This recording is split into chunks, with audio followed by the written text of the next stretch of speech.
یہ ان کے انتقال پر یہ نظم لکھی تھی، تو انہیں مولانا محمد علی جوہر کو 1930 میں 31 میں قائد اعظم کہہ دیا گیا تھا. یہ تو جناح کے ساتھ تو بہت بعد میں لگا قائد اعظم. سو اس اعتبار سے بھی ان دونوں کے درمیان ایک مماثلت موجود ہے. السلام علیکم. کاشان عرض کر رہا ہوں. سر سب سے پہلے تو بہت شکریہ، آپ نے بہت مختصر وقت میں تاریخی اعتبار سے بہت ساری ہماری معلومات میں اضافہ کیا جو قابل دید ہے. میں ایک یہ جاننا چاہوں گا کہ آپ نے علماء کے رول کے حوالے سے بتایا تحریک پاکستان میں کہ ان کا رول تھوڑا مختلف رہا. شروع میں انہوں نے تھوڑا اپوز کیا، پھر بعد میں وہ حامی ہو گئے پاکستان کے فارمیشن کے حوالے سے. تو جو ہم نے تھوڑا بہت پڑھا ہے اس حوالے سے تھوڑا اس کو کنفرم کیجیے گا کہ ہم نے جو پڑھا ہے کہ علماء میں بھی دو مسلک تھے، جو ایک بریلوی مسلک تھا اور ایک دیوبندی مسلک تھا، اور دونوں ڈسٹریبیوٹ ہو گئے تھے، دونوں ڈیوائڈ ہو گئے تھے اس حوالے سے پاکستان کی فارمیشن کے حوالے سے. اور اس کے علاوہ مولانا عبدالکلام آزاد صاحب بھی جو تھے، جو کانگریس کو ریپرزینٹ کرتے تھے، انہوں نے پاکستان کی فارمیشن کو اپوز کیا تھا. اور جو کہ وہ فریڈم موومنٹ کے فیور میں تھے، لیکن وہ انڈیا پاکستان کو ایک دیکھنا چاہتے تھے. تو اس حوالے سے آپ کا میں انپٹ جاننا چاہوں گا. شکریہ. بہت شکریہ آپ کا. دیکھیے جو علماء ہے نا، وہ تو مسالک کے اعتبار سے ان کے اندر تفریق ہمیشہ سے موجود رہی ہے نا. اگر یہ تفریق نہ موجود ہوتی تو وہ چار مسلح نہ ہوتے، چار مسلک نہ ہوتے کہ حنفی، شافعی، مالکی ہے نا، حنبلی. تو یہ تو آپ 900 سال 1000 سال پہلے بھی دیکھ رہے تھے. اگر تحریک پاکستان کے دوران یہ لوگ تب ان کے اندر تفریق موجود تھی تو اس سے کیا فرق پڑتا ہے. لیکن حقیقت یہ ہے کہ جو آپ بریلوی کا لفظ استعمال کر رہے ہیں، میں بریلوی کا لفظ نہیں استعمال کروں گا. وہ جو سنی علماء تھے، جو اہل سنت و جماعت سے تعلق رکھنے والے علماء تھے، وہ روز اول سے مسلم لیگ کے ساتھ تھے، جس میں پیر جماعت علی شاہ محدث علی پوری شامل تھے، مولانا عبدالحمید بدایونی شامل تھے، مولانا عبدالماجد بدایونی شامل تھے. اس طرح کے مولانا ظہور الحسن درس یہاں سے کراچی سے موجود تھے. اس طرح کے علماء ہمیشہ سے ان کے ساتھی مسلم لیگ کے ساتھ. بعد میں جب مولانا اشرف علی تھانوی نے 1938 کے آخر میں جب پٹنہ میں سیشن ہو رہا تھا دسمبر میں، تو ایک وقت بھیجا تھا مولانا اشرف علی تھانوی صاحب نے کہ علماء کا کہ جا کر قائد اعظم کو مسلم لیگ کی حمایت کا یقین دلائیں کہ ہم مسلم لیگ کی حمایت کریں گے. تو مولانا شبیر احمد عثمانی، مولانا شبیر علی ایک تھے وہ، اور ایک دو نام اور میرے ذہن میں آئیں گے. وہ یہ لوگ سب گئے تھے اور قائد اعظم سے ملاقات کی اور ان کو قائد اعظم کو اپنی حمایت کا یقین دلایا. لیکن میں نے جب تاریخ میں چھان بین کی بہت، تو مجھے 1938 میں تو یہ انہوں نے کہا، لیکن 39 کے بعد سے 1944 تک مجھے کوئی ان کا تائیدی بیان مسلم لیگ کے حوالے سے یا پاکستان کے حوالے سے نظر نہیں آتا. لیکن 45 میں جب مسلم لیگ الیکشن لڑ رہی تھی تو مولانا شبیر احمد عثمانی نے بڑا اہم ترین کردار ادا کیا، اور وہ منظر پر آ گئے تھے اور انہوں نے تقریریں بھی کر رہے تھے، دورے بھی کر رہے تھے. تو وہ یہ جو مولانا شبیر احمد عثمانی، انہیں آپ کہہ سکتے ہیں دیوبندی مطلب فکر سے تعلق تھا. یہ اچھا، اب اس کا ایک اور ریزن بھی ہے معذرت کے ساتھ. وہ ریزن یہ ہے کہ دیوبند جو تھا اس میں ایک اختلاف بہت پہلے ہو گیا تھا. وہ اختلاف ہوا تھا مولانا حسین احمد مدنی اور شیخ الاسلام جو تھے ہمارے، نہیں وہ نہیں، انور شاہ کاشمیری صاحب، ان دونوں کے درمیان اختلاف، جس کی وجہ سے انور شاہ کاشمیری جو تھے دیوبند کا مدرسہ چھوڑ کر الگ ہو گئے تھے، اور پھر انہوں نے سورت میں ڈھابیل کے مقام پر ایک علیحدہ مدرسہ قائم کیا، وہ بھی مدرسہ دیوبند کہلاتا ہے نا. تو وہ جو ڈھابیل کے مدرسے کے دیوبند کے فارغ التحصیل لوگ تھے، انہوں نے تحریک پاکستان میں بہت اہم کردار ادا کیا. یہ جو دیوبند تھا جس کے حسین احمد مدنی صاحب سرپرست اعلیٰ تھے، اس کا کوئی کردار نہیں، وہ مخالف تھا پاکستان کی تحریک ہے. یہ سیدھی سی بات ہے.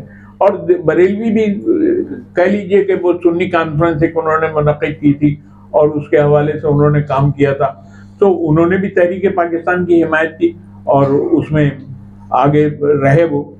تو اس میں مولانا نعیم الدین مراد آبادی سب سے سر فہرست تھے جو بریلویوں کی طرف سے کام کر رہے تھے. یہ سارا میرا ایک مختصر سا آخری کیل ٹھوکنا ہے آپ کو. حضرت آپ سے میں پوچھوں کہ کس سے پوچھی میرے سوال یہ سوال آپ ہی سے سمجھا جا سکتا ہے اور کسی سے پوچھ بھی نہیں سکوں گا. میں صرف یہ جاننا چاہتا ہوں کہ جو ہمارے یہاں جب ڈویژن ہوا اور یہ باقی مسلم اکثریت کے علاقے تو کیا ایک اسٹیٹ ذہن میں تھی یا اسٹیٹس تھی کہ بھائی ظاہر بنگال میں جو بنگال مسلم لیگ تھی اس کے جو سیکرٹری صاحب تھے وہ سب یہ کیا کرتے تھے کہ یہ کس طرح سے تقسیم ہوگا اتنے فاصلے پہ جو کہ آج بھی اگر محسوس کرو تو غیر طبعی تقسیم ہے. تو یہ کب ان کے ذہنوں میں تھی کہ اس طرح سے اتنی دور دور ملک بنے گا یا زیادہ ملک بنے گا؟ دیکھیے بات یہ ہے کہ اب اس دور میں جبکہ میرا منہ چڑھا رہا ہے سامنے کیمرہ ہے, میں اگر کوئی بات ہلکی کر دوں اور ایسی کر دوں جو بہت ہی درست بات ہے اور اس وقت ہضم نہیں ہو سکتی لوگوں کو, سو یہ تو سوشل میڈیا پہ چل جائے گی اور میں خامخواہ میں ملوث ہو جاؤں گا. میں کہہ رہا ہوں نا کہ 1992 میں 92 میں میں نے ایک غزل کہی تھی اور وہ میں نے 96 میں دبئی کے ایک مشاعرے میں پڑھی تھی. تو اب یہ جو موجودہ دور آیا پی ٹی آئی کا, اس میں وہ میری غزل اتنی ہٹ ہوئی کہ میری بچیاں مجھ سے کہنے لگی بابا اپنا چینل بنائے نا, اس پہ بہت پیسے آئیں گے. کیا خلاف ملتی نہیں ہے پھر بھی گواہی میرے خلاف, یہ اب جا کر مشہور ہو گئی. نہیں استغفراللہ. سو یہ جو ہے صورتحال یہ عجیب سنگین ہے, لیکن پھر بھی اگر آپ یہ وعدہ کریں کہ اس کو بہت زیادہ نہیں, میں آپ سے عرض کروں اسلام آباد میں ایک بہت بڑے اسکالر تھے, وہ گفتگو کر رہے تھے, وہ تحریک خلافت کے اسکالر ہیں, ڈاکٹر نعیم قریشی ان کا نام ہے, اور انہوں نے لندن یونیورسٹی سے پی ایچ ڈی کیا تحریک خلافت پہ, پین اسلامکزم اینڈ خلافت موومنٹ, اور ان کو بہت بڑا اسکالر تصور کیا جاتا ہے. اس وقت میرے خیال سے 88 کی ایج ہوگی. میں ان سے رابطے میں رہتا ہوں, بہت کچھ سیکھتا ہوں ان سے. سو انہوں نے ایک بات کہی تھی, تو میں نے ان سے پلٹ کے کہا, میں نے کہا جو آپ نے کہا نا کہ آدھا پاکستان جو ہے اس میں ہم زندگی گزار رہے ہیں,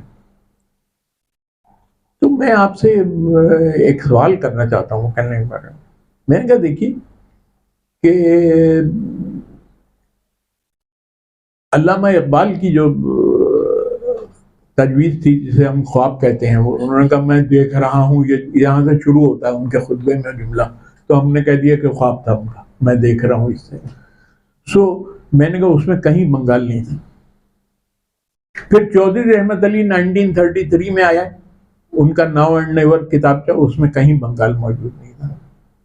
پھر قرارداد پاکستان 1940 میں آئی, اس میں کہیں بنگال موجود نہیں تھا. آپ کہہ رہے ہیں آدھا پاکستان میں زندگی گزار رہے ہیں. یہ اصل میں 1946 میں جب مسلم لیگ اوور ویلمنگ میجورٹی سے ہندوستان میں انتخابات جیت گئی اور وہ لیجسلیچر کنونشن ہوا اپریل 1946 میں دلی میں, تو وہاں پر سہروردی نے, مولوی عبدالحمید بھاشانی نے, اور ایک صاحب اور تھے, 3 آدمیوں کا نام میرے ذہن سے نکل رہا ہے. ان تینوں آدمیوں نے قائد اعظم سے بات کی اور انہوں نے کہا کہ یہ جو قرارداد پاکستان میں 2 اسٹیٹ کا لفظ ہے, اس کو کیوں نہ ایک کر دیا جائے. سو قائد اعظم نے کہا کہ مطلب پاکستان جو ہے بنگال اور پاکستان دونوں یہاں ہم ایک کر دیں. انہوں نے کہا جی اگر ایسا کر دیا جائے, تو انہوں نے کہا آپ گفتگو کر لیں اپنے لوگوں سے. تو ان لوگوں نے گفتگو کی, اس کے بعد ایک قرارداد تیار ہوئی جس پہ مولوی عبدالحمید بھاشانی نے, جو بعد میں بنگلہ دیش کے بہت بڑے حامی تھے اور پاکستان سے علیحدگی کے بہت بڑے حامی تھے, انہوں نے تائیدی دستخط کیے اس پہ, اور حسین شہید سہروردی نے وہ اس اجلاس میں قرارداد پیش کی اور وہ پاس ہوئی قرارداد, جس کے بعد یہ بنگال اور مشرقی پاکستان جو تھا یہ ایک ہوا ہے. نہیں تو اصولی طور پر ہماری روٹس میں جو ہے نا وہ بنگال موجود نہیں تھا. مسلمان ملک تھا, ٹھیک ہے, اور مسلمانوں کی اکثریت تھی وہاں پر, تو اگر ایک علیحدہ ملک ہو جاتا تو کیا حرج تھا. لیکن ہم چونکہ اس بات پر ایڈمنٹ تھے کہ نہیں ایک ہونا چاہیے, سو ایک ہو گیا تھا تو وہ 2 ہو گئے. کیا کیا جائے, سوری, یہ بڑی تلخ حقیقت ہے تاریخ کی. میں جاننا چاہتا ہوں, بالکل صحیح بات ہے. یہ زاہد جوہری صاحب. اچھا وہ ہیں یہاں پر. جی جی زاہد جوہری صاحب. اپنی آگاہی کے لیے وہ چیزیں معلوم ہم بھی جان لیں گے. ایک تو یہ کہ چودھری رحمت علی صاحب کا آپ نے حوالہ دیا ابھی، تو ایک یہ بھی تنازع اور کیا کہتے ہیں لوگوں میں ایک متفق خیالات آ رہے ہیں کہ پاکستان کا تصور جو ہے بنیادی طور پہ وہ چودھری رحمت علی نے دیا یا علامہ اقبال نے دیا. یہ خیال یہ ہے اس میں، تو آپ اس کے بارے میں کیا کہیں جو آپ کا مطالعہ ہے. اور دوسری ایک بات یہ کہ جیسے علماء کے حوالے سے کی جاتی ہے تو نواب صدیق علی خان کی کتاب بے دیر سپاہی جو میرے ایسے سرسری مطالعے میں آئی تو اس میں لکھا تھا، کئی نام لکھے تھے کہ پاکستان کی جدوجہد میں جن لوگوں کو نظر انداز نہیں کیا جا سکتا اس میں قائد اعظم لیاقت علی خان اور کچھ نام لے کے، اور اس میں مولانا مودودی کا نام جو میری نظر سے. تو اس سے آپ اس کو آپ نے پتہ نہیں تیرے بے تحت سپاہی کا کون سا ایڈیشن پڑھا ہے، میں نے جو پڑھا تھا اس میں نہیں موجود ہے. میں نے خود پڑھا ہے، آپ کس نے کر سکتا ہے اس میں موجود نہیں ہے. اسی لیے پچھلے نشست میں ایک سوال ہوا تھا مجھ سے تو میں نے عرض کیا تھا کہ دیکھیے تحریک مولانا مودودی نے تحریک پاکستان کی حمایت نہیں کی، انہوں نے تقسیم ہند کی حمایت کی تھی، اور ان کی ایک تجویز موجود ہے تقسیم ہند پر جو کتابوں میں موجود ہے. انہوں نے ترجمان القرآن میں باقاعدہ اس کی وضاحت لکھی تھی. اور میری ایک کتاب ہے قرارداد پاکستان تاریخ و تجزیہ، اس میں میں نے حوالوں کے ساتھ 144 تجاویز ایسی دی ہیں جو تقسیم ہند کی تجاویز تھیں. سو اس میں جو اہم تجویزیں تھیں ان میں علامہ اقبال کی تجویز تھی، چودھری رحمت علی کی تجویز تھی. علامہ اقبال نے ایک فکری طور پر وہ یہ بات کہی تھی کہ علیحدہ میں وطن دیکھ رہا ہوں. چودھری رحمت علی نے اس کا نام بھی دے دیا، ڈیمارکیشن بھی کر دی انہوں نے اس کی. سو اس لیے چودھری رحمت علی اہم ہے. ایک صاحب اور کہتے ہیں کہ یہ چودھری رحمت علی نے پاکستان نہیں کہا تھا بلکہ کسی اور نے کہا تھا. تو میں نے ان سے یہ کہا کہ دیکھیے کسی ایک آدمی نے اگر 3 سال پہلے پاکستان کا لفظ کہیں ایک جگہ لکھا ہوا ہے تو یہ پاکستان کے لفظ کا کریڈٹ اسے یوں نہیں جائے گا کہ جس آدمی نے پاکستان کے لفظ کی تشریح کی ہے اور جس کو نے اس کو ڈیمارکیٹ کر کے بتایا ہے کہ یہ اس سے زیادہ کریڈٹ جانا چاہیے. اور اس لیے ہم چودھری رحمت علی کا نام لیتے ہیں. میری چودھری رحمت علی پہ بھی معاف کر دیجیے گا، میں یہ باتیں کر رہا ہوں کہ کتاب ہے جس میں میں نے یہ بات بہت تفصیل سے لکھی ہوئی ہے. میرا یہ سوال تھا کہ نام بتائیے. محمد، میرا نام محمد ہے، اور میرا یہ سوال تھا کہ نا آپ نے پاکستان کا نام تو بتایا کہ پاکستان کا نام کس نے لیا اور کہاں سے نکلا، لیکن اس کا جھنڈا، اس کے جھنڈے پہ چاند ستارہ ہونا چاہیے اور ہرا سفید کلر ہونا چاہیے، یہ کس نے انتخاب کیا اور کب نکلا یہ جھنڈا؟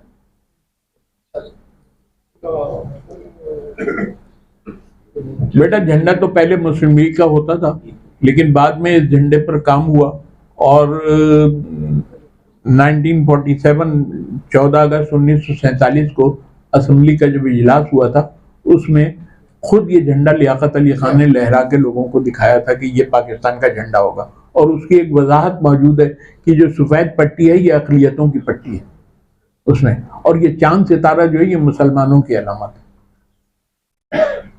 بسم اللہ الرحمن الرحیم. میں اسلم خان فاروقی ہے. میرے ذہن میں کیا آپ موجودہ پاکستان کے قائد اعظم کے خوابوں کے مطابق سمجھتے ہیں؟ بھئی اتنا سا جواب ہے نہیں سمجھتے.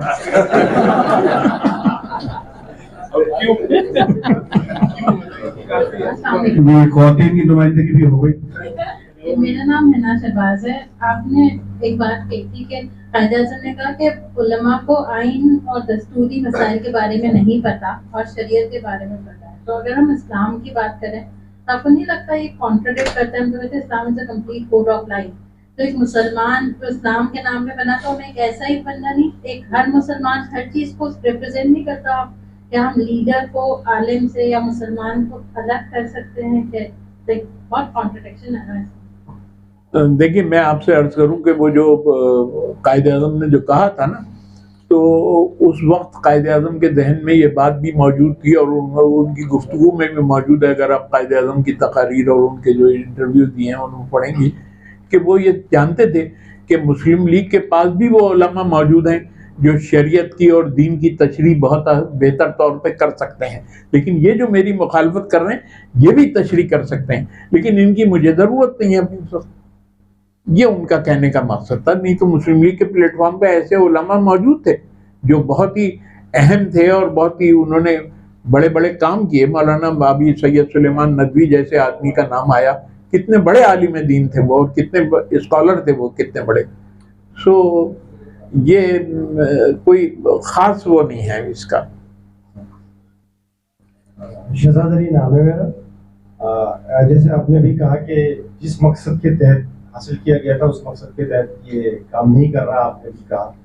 تو چھوٹی سی میں آپ سے وضاحت چاہوں گا کہ غلطی کہاں ہوئی. یہ میں کیسے بتا سکتا ہوں؟ محمد مشہور پاسمی. ماشاء اللہ. دو سوالات.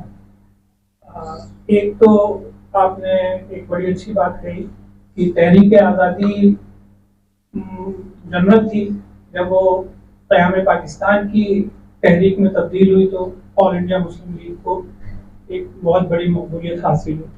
لیکن اس میں ایک بات یہ بتائیں کہ 1937 میں جب کانگریس نے حکومت بنائی تو کانگریس کا مسلمانوں کے ساتھ جو رویہ تھا اس نے کتنا اہم کردار ادا کیا، جس کے نتیجے میں پیر پور کمیٹی رپورٹ، شریف کمیٹی رپورٹ اور فضل الحق کی ایک رپورٹ، ان تین رپورٹوں نے بہت اہم کردار ادا کیا تھا مسلمانوں کو اتحاد اور ایک تحریک برپا کرنے کے لیے.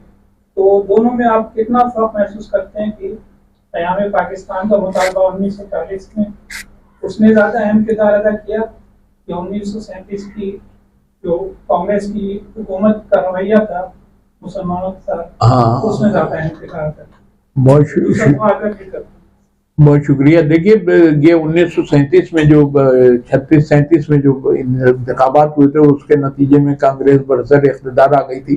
7 صوبوں میں برسر اقتدار آئی تھی اور وہاں پر اس نے شدی اور سنگھٹن کی تحریکیں شروع کی ہیں، اور یعنی بندے ماترم کا ترانہ جو تھا وہ اسکولوں میں مسلمان بچے بھی ہوتے تھے ان سے مجبور تھے پڑھنے کے لیے.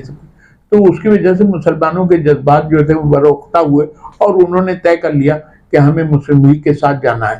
تو یہ اس رپورٹوں کی بات میں نہیں کر رہا ہوں، جو صورتحال تھی جنرل کانگریسی حکومتوں کے رویے کے نتیجے میں، اس میں اس کی بنا پر مسلم لیگ کو بہت زیادہ تقویت ملی. اور آپ یہ دیکھیں کہ ستمبر 1939 کو قائد اعظم کا ایک بیان ہے جس میں انہوں نے کہا تمام مسلمانوں سے کہ آج کانگریس کی حکومتیں جو ہیں وہ ختم ہو رہی ہیں، تو آج آپ پورے ہندوستان میں یوم نجات منائیں. تو پورے ہندوستان میں یوم نجات منایا گیا تھا. اور تو یہ جو ایک جذبہ تھا یقینی طور پر اس سے مسلم لیگ کو تقویت پہنچی، اور اسی کے فوراً بعد قرارداد پاکستان آ گئی تو قرارداد پاکستان کو تقویت پہنچی اور پاکستان کے مطالبے کو تقویت پہنچی.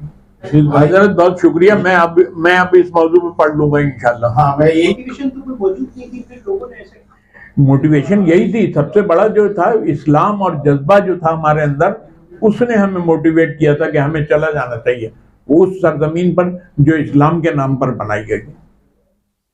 ختم. السلام علیکم. مولانا محمد جوہر نے گاندھی موہن داس کرم چند گاندھی کے ساتھ مل کے خلافت اور تحریک ترک موالات شروع کی تھی، لیکن ایک موقع پہ گاندھی نے ایک مخصوص واقعے کا بہانہ بنا کر اس تحریک سے علیحدگی اختیار کر لی تھی. تھوڑی زیادہ تفصیل آپ کی طرف سے ہو جائے. اس کے بعد آخری سوال ہوگا. دیکھیے یہ تو بہت لمبی چوڑی تفصیل ہے کہ وہ چورا چوری کا واقعہ ہوا، وہاں پر ایک تھانے کو آگ لگا دی گئی، سپاہیوں کو جلا دیا گیا، جس کی بنا پر گاندھی نے کہا میں عدم تشدد کا قائل ہوں اور تو اس لیے میں اس تحریک کو ختم کرتا ہوں، ہے نا. تو اس وقت مولانا محمد علی جوہر جو ہیں وہ اریسٹ تھے.